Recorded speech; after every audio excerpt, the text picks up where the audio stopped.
Hi, I'm Sabine Armbruster, and I am here today with David Fisher from Business Exit and Beyond. Welcome, David. Thank you. David, your business is all about helping people exit their business, sell their business, move on to another stage.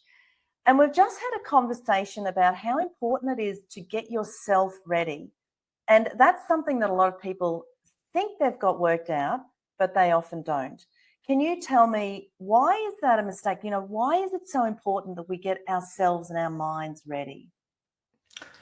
I think that the key to that is that if we don't know where we're going to go, in other words, where we are now, and then where we're going to head in the future, we really don't have an understanding of moving forward. So the very interesting part is that is like a big part of that is identity. So if we look at our identity, like in my case, coming as an ex-builder now and now a business exit advisor, there's two parts. We have to identify where we are now and then where we're going next. So you don't have to have it all planned out down to the T. But if you understand the concept of knowing where you are and knowing where you want to go, you mightn't know the whole detail of everywhere you're going to go next. And that's why we call it business exit and beyond, because it's a journey. The whole exit process is a journey, but it really starts in the mind of the business owner. So when you ask the first question, why do I want to exit my business? I want to sell it so I can, for example, retire. That would probably be the most common reason. Some people are forced to sell because of health. Some people are in a stage where they want to go on to something else. So it's not just an age type thing. You might be 35 and you want to sell that business and move on to the next. There's a whole range of different things. But if you understand why you're going to do it, the very first part, and the purpose next of what's going to be next.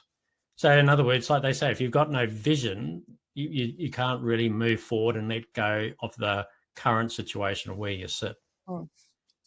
David, if we want to sell our business right now, why does that matter if we know or don't know what's next? Because, yes, it's great to have a plan in life, but for the purpose of selling the business, why is it so important that we ourselves know?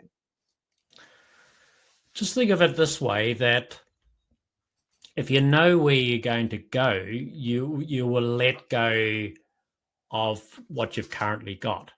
So, for example, I'll just use an example like you go to a car yard and you're looking at this nice fancy sports car, and then you've got this old car and they come down to negotiate the price and you're not excited about the price, but you're thinking of that new car that sports car that you're going to buy. So they offer you quite a low price, but you know where you're actually heading by driving out the door with this nice new sports car.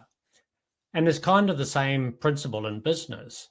So if you know that you're going on to another adventure, that you're actually then starting to prepare that business, you start to understand the dependency on yourself, for example, because there's a test that we go through on that process as well. And then you start looking at, what am I going to do with my money? For example, we've had some clients where they say, if I sell my business today for $15 million, this is an actual client, what do I do? Do I drive out the gate? Do I turn left or do I turn right or do I go straight ahead? They don't know where they're going. So in that particular case, they didn't sign the contract. So they didn't know where they're going. They could have walked away with $15 million that day. I totally understand. So it's as if, and also I guess that's helpful in the negotiation process, right? Because if we know that we need 15 million, but we only get 13 million as an offer, well, then we know where we stand.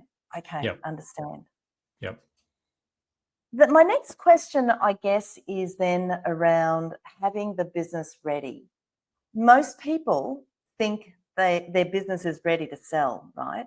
But then they come and see you, and then what happens? Explain to us how a business looks when it's actually ready. That's actually a really interesting question, because we actually do, like they call it, a bit of a stress test. So the first question we will ask, could you leave your business for 6 to 12 months? For example, go for a trip around the world a few times or do whatever. Can you do that? And if the answer is no, then we move that back. Could you go away for 1 month? And if the answer is no, then we peel it back. Some people say I can only go away for a week. So obviously that business is very dependent on the business owner. So unless you want to sell the business with you operating it every day, then that's not really a sellable business.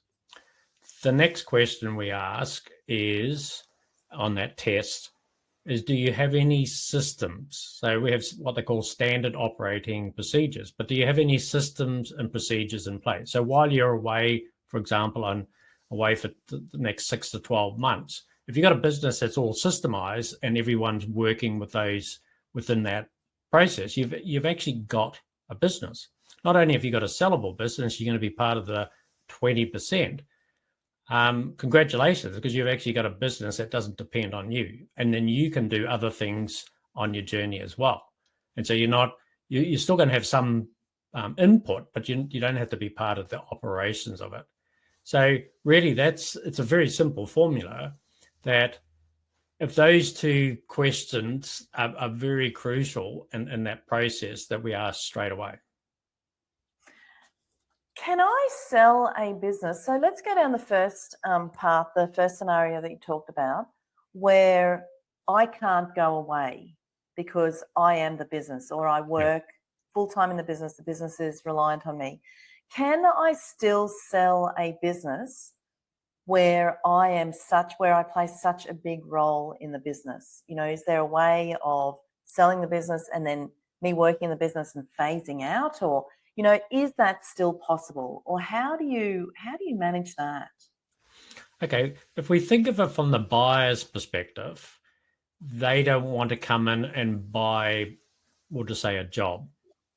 So they want to buy, they're looking for something that is already automated, where they have a limited role in the process. So they might look at it from a board level and different things like that. But today, the buyers, you probably would have heard of mergers and acquisitions. The buyers today that have the money are looking for something that's operating. So because it's not running without you, that's the same question I'm going to ask as well. Is if you leave the business for the next 6 months, do I have to come in and operate? And if that's the case, then I don't want to do that. I'm buying a business. I'm not buying something for a job. Does that actually make my business unsellable? Unfortunately, you would be part of the 80%. So in Australia, and this would be worldwide, but definitely in Australia, I know those stats, you are part of the 80% that don't have a sellable business. So the general stats are, if you were going to sell your business today, there's only really 10% of businesses that are ready to sell tomorrow, as they would say. Another 10%, it might take another year or possibly 2 to get to that spot where it's sellable. And the other 80% of businesses don't sell at all. So you've got unfortunately, an unsellable business. And that's why we're here today, to help those people change that stats and then have a business that is sellable. So what you do then is you help us prepare that business so that it is at a stage where it is looked at, I guess, as being a saleable business. Is that right? That is correct. That is correct. And we start with the business owner, because remember, the business owner, unfortunately, and I've been very much in that case myself, so it's all from experience is what I've done, plus obviously helping clients. But we're the bottleneck. So if you think of it where, I just be a transitional leader, where can you do this, can you do that, all of these tasks that you delegate out to your staff. And so every day you have to be there to do that. And then what happens? People then come back and they ask you a whole lot of questions, and you answer their questions, and off they go. And the whole day flows like that. And then at the end of the day, you have to work extra long because you are now doing your own job because you've just done everyone else's, compared to a transformational leader who is looking at someone who is, they give them a role and a task and an outcome. So when I say an outcome, so an outcome normally comes with a figure. So say, for example, you we'll just say community director, and you're looking for 1,000 members to your community in the next 12 months. So that's a defined outcome. And then you would give that to that person, and then you would ask how they're going. So you still support them in their role, but there's a defined outcome for them to go off, however they're going to do it. And so you're not going to wait for 12 months for that to get the outcome and say, look, I've only got 50 people. You'll break that down and say, how are you going? Because we discussed that it'll be X amount per month and all this type of situation. So that's part of the transition process of that business owner. So they have to learn to say, not be managers, but more like leaders. So we have to really actually start training the business owner to move to that phase. You sound like you're almost like a leadership coach, business exit coach. So I'm right in saying that, aren't I? In the way that there is a period where, you know, you give advice and let people know what it is that they need to do in order to make their business not only saleable, but be able to get the best price for their business. Because one of the things that we all think is that our business is worth so much more than it often is in reality. How does all that fit in? What if a business owner comes to you and their expectations are so much higher? Like I say, we literally do go back to that test, and pretty much every person that we ask that question, can they go away for 6 to 12 months? Unfortunately, our clients, because obviously we're attracting people that need a helping hand, that's 99%. So, and then some just run off like ostriches and put their head in the sand and leave it at that, because it's a big task to accept that process that actually I haven't got something. So that's why in even our journey, once we understood where we're going to go, then we're how shall we say, we're then attracted to start polishing ourselves. And then from there, we polish the business. But we have to start with ourselves first. And so through that process, that's where it's a journey. Literally, that's why we call it the business exit journey. This is a journey. This is not something that, you know, you just pull out of the box and you fill in the form and it's done. And I think it's one of the most exciting things when people say to us, you gave us back, like we had one client, you gave us back 4 hours of my day. And now I can be more time, and my relationship has now come back. My family, I've joined up with them and all of those sorts of things. That forget the money. The most exciting part is that when you hear those stories and you hear them time again, when you've given me back 4 hours, 2 hours, whatever it may be, that's exciting. And that's an indicator for us as well. We're always looking, how can we, and we ask the question, how can we give you 2 hours back in the day? That's virtually one of our first questions. That's our, when we get 4, we're really excited, but we aim for 2. Yeah. Do you ever have people walk away that decide not to sell their business because they now know how to run their business and have their time? Yes. But that's still exciting too. So some of these people, they go, I actually like what I'm doing. And then the next scenario, what they do, they actually land up, a lot of them actually start partnering with people. So their business starts to grow after that, because obviously now they're a dynamic leader. They've gone from the manager to the leader, and their business starts to grow. And it's very much the same with my own story. I landed up being a small builder, and then we got into building development with a different company. with different people, and we landed up starting with 2, and then we land up with 3 of us. And with the different skill sets of all of us, we actually land up with 45 people and sort of turning over about 15 million in one part. And then the other part was in the development sides. And they were up to like nearly $100 million. None of that can be done by yourself. But when you're first stage of what you're doing, you're only thinking in one small box. And then your eyes and your capacity totally changes. And then all of a sudden, you look at different opportunities because you got more time on your hands. So you think, what else could I do with what I'm doing? You've mentioned partnerships a couple of times now. So if we're in a partnership, how do you then manage the partnership when you want to sell the business? Because now it's not only one person, but it's more people that we're talking about. Yep. How do you manage that? So in most agreements, and I use my own example, is that the agreements generally are that the other partner has the right to buy you out. And then if they don't want to, then you can go to the next stage and stick it on the market. So in our particular case, we started with 2, then we land up with a smaller partner who then bought me out, and I walked away with a bag of money. And that was a relatively simple process to do, but it still was a bit of an emotional process. However, we still did things together, but I just got more into development than the construction side. So in that case, that was how we did that partnership, by selling within, which is a lot simpler, but maybe not getting the highest price, but it keeps the dynamics of the business alive. Do you help people actually put together the package for sale, the offer and how it all looks, how it appears for wherever you advertise it?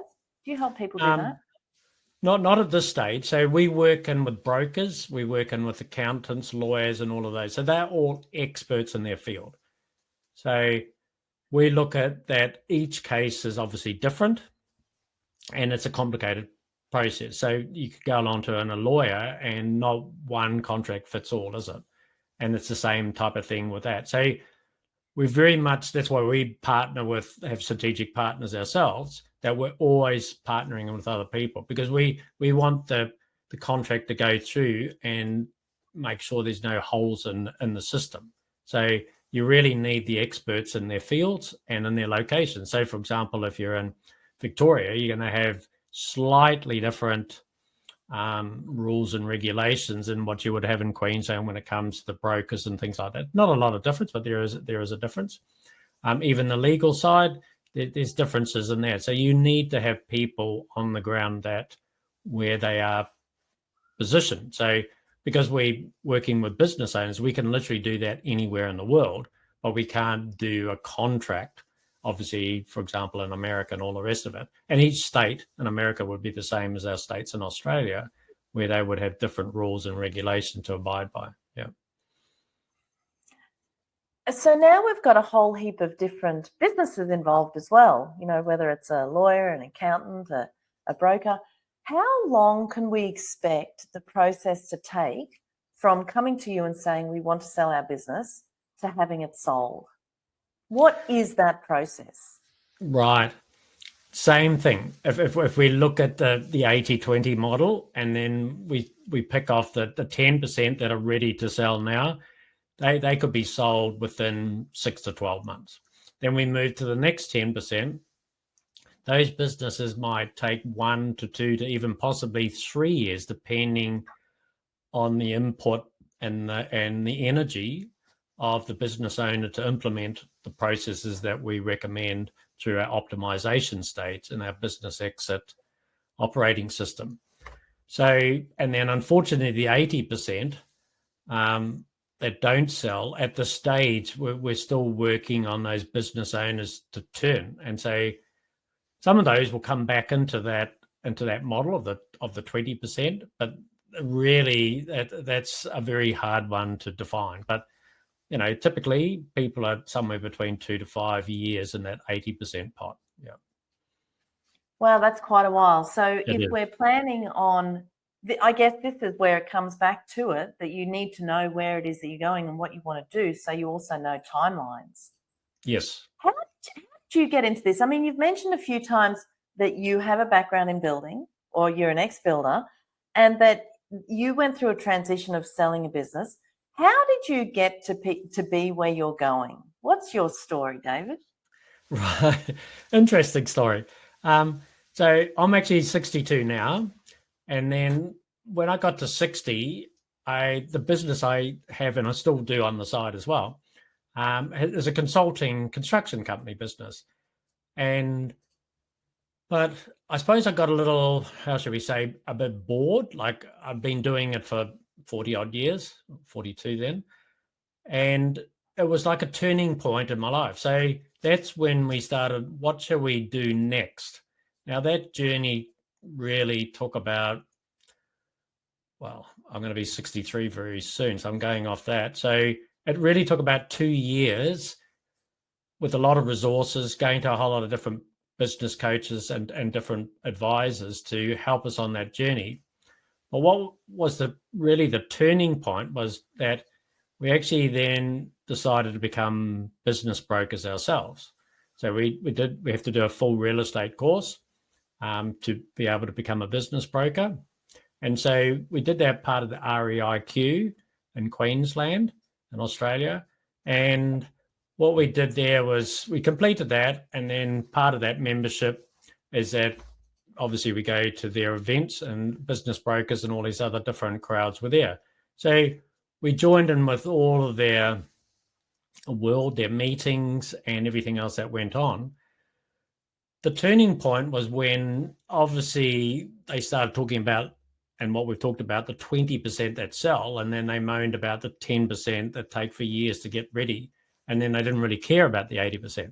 Okay, we can understand, and I'm not knocking business brokers at all. They've got a great role, but they get paid by commission. They're not there to take the business owner and the business and prepare it for sale. That's not their role. So while we were on that journey of going round and round, that's where we landed up. Then all of a sudden, when we started in that realm where, look, 80% of people aren't selling, and then talking to a whole lot of people in our industry, we would have talked to 50 people and only one person had a plan. That plan wasn't what I call ideal. So what they did is they got two of their daughters to be part of their demolition business that they had. So they had trucks, they had a whole lot of things. So it was a reasonable sized business. And that was the only plan they had. So when you talk to the daughters, the father was 75 years old and he wouldn't let go. And as we started talking to all these different people, which, like I say, for example, one of the guys that had a business there and then on the spot for $15 million to sell, we realized there's no one out there. Everyone is preparing the business, but no one is preparing the business owner. So that's where we came up with the first, initially it was this business exit. Well, actually, we just called it biz exit to make it short. Then we moved to business exit. And then within another few more months, we landed up with the business exit and beyond. So that's really where part of that being our own journey, part of that being with the business brokers and the whole community of all the business owners that we're part of, helping them in the construction industry as we go through the optimization stage, and then asking them that exact question, what are they going to do next? And literally they were, unfortunately, we use the analogy, they were all ostriches that put in their heads in the sand. So they were virtually just going to wait until, I don't know what was going to happen. And then you started talking about, what about this and that and a whole lot of different scenarios. And they started, would be interested in that. And so that's really where it all started, where there was no platform or stage that's really defining, sort of looking after the business owner. And we thought, this is really our purpose and our mission. So it's more than just a business. This is actually a mission that not only will we prepare the business owner, prepare a certain amount of business that come to the sell, but the beyond part is all about what are you going to do next? So in our journey, we're doing something totally different than construction. Here we are, going through all of those processes of mentoring and advising people and coaching people and taking through all that journey, being part of recording here podcasts and and YouTube videos and the likes that never we would have done in our past. So this is a new journey for us. And we thought, why don't we help other people? So we've even got the business exit lifestyle. We love travel. Come with us on a traveling event. And it just opened up to a range of different things that all of a sudden, like I say, started with a business concept and turned into a total purpose and a total mission. So that's how we landed up with business exit and beyond. If people were to want to sell their business and buy another business, do you help with that as well? Yes, we can. Yep. So we, in our network of brokers, we work with those people, and like I say, connect them all together. Yep. Because your business, of course, is made up of, and tell me that I've got this right, it's four parts of the business. There is the business, the part where you help the business owner prepare themselves.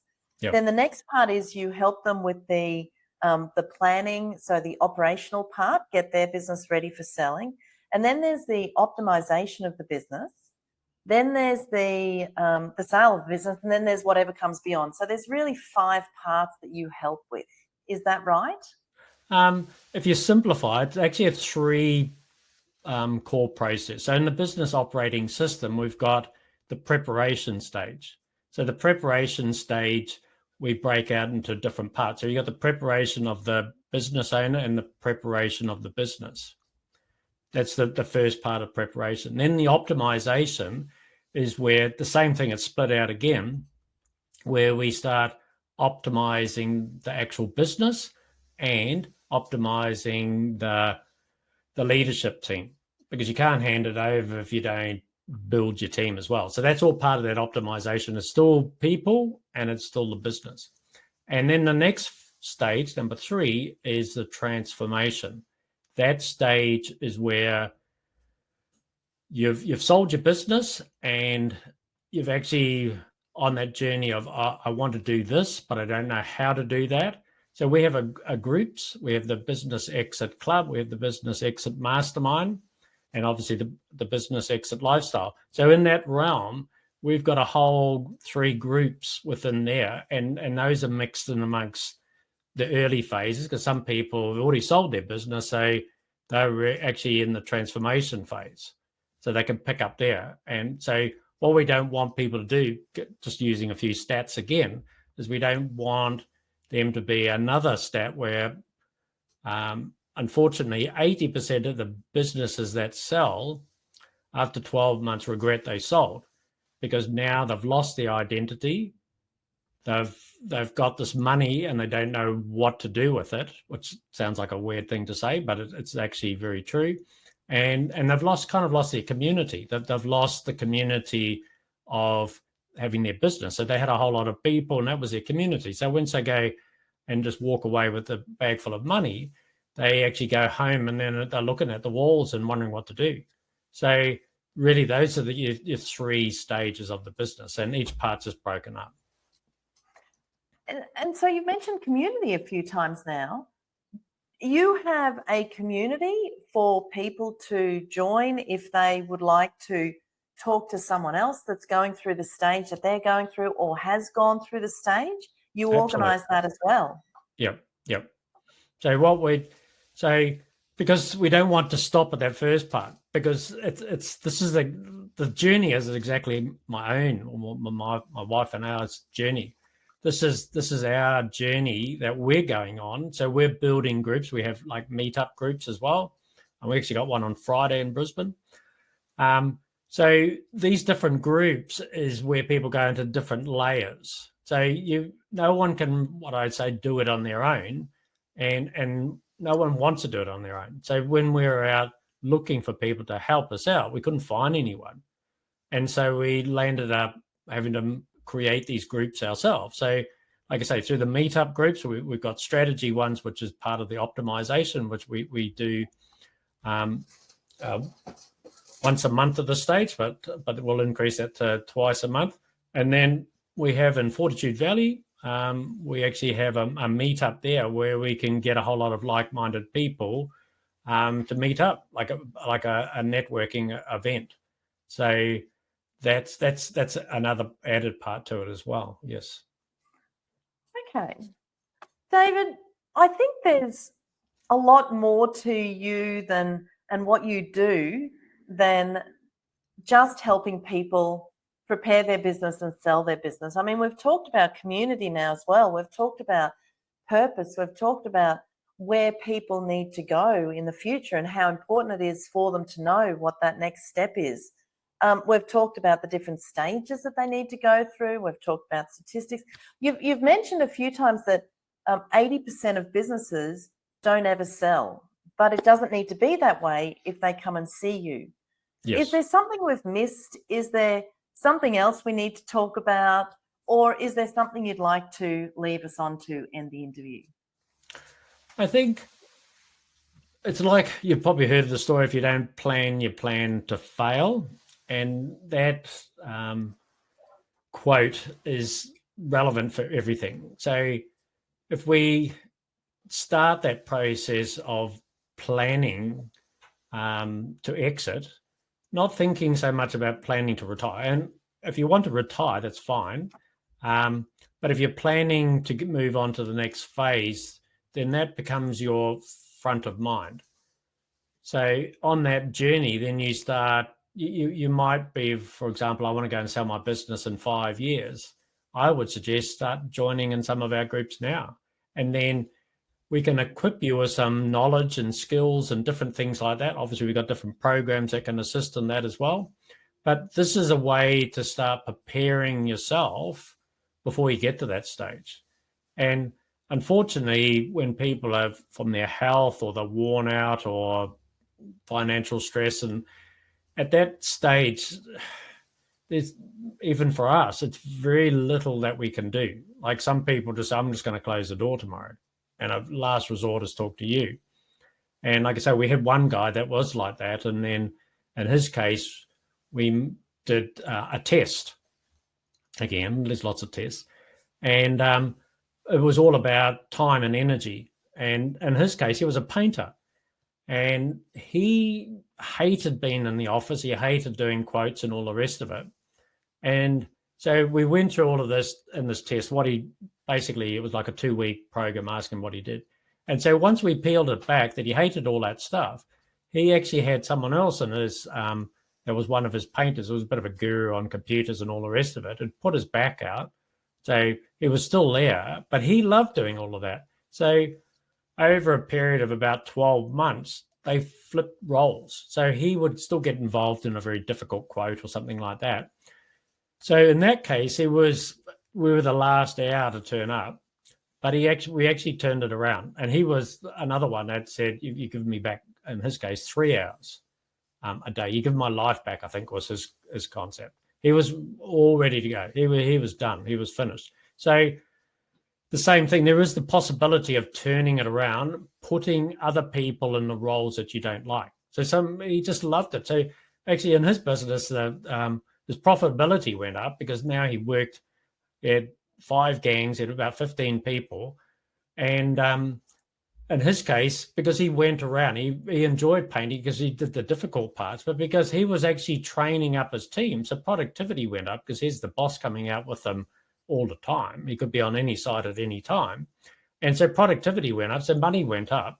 And then he worked, like in his case, 3 hours a day less. So it's possible, but the secret is to start planning. You don't have to put down a whole succession plan, but start planning and thinking, where do you want to go next? And reach out to us. And so then you can start that journey. And it's a journey. It's not from A to B. It's A to Z is the journey of exiting a business. I love how you talk about, I love how you give people hope and also confidence. You know, whether you think you're at the end of your journey and there's nothing left, or whether you possibly have an average business but you turn that around and make an exceptional business to sell, or whether you think you've got an exceptional business and you make it even better. You know, there just always seems to be that next step talking to you, and I love that. David, thank you so very much for being here. I've learned a lot. I didn't know that someone like you existed, but I certainly think that's opened a lot of doors for a lot of businesses. So, David, thank you very much. Around this video somewhere there will be a link or a button that people can press to find out how to work with you and get in touch with you. Again, thank you, David. Yep, thank you.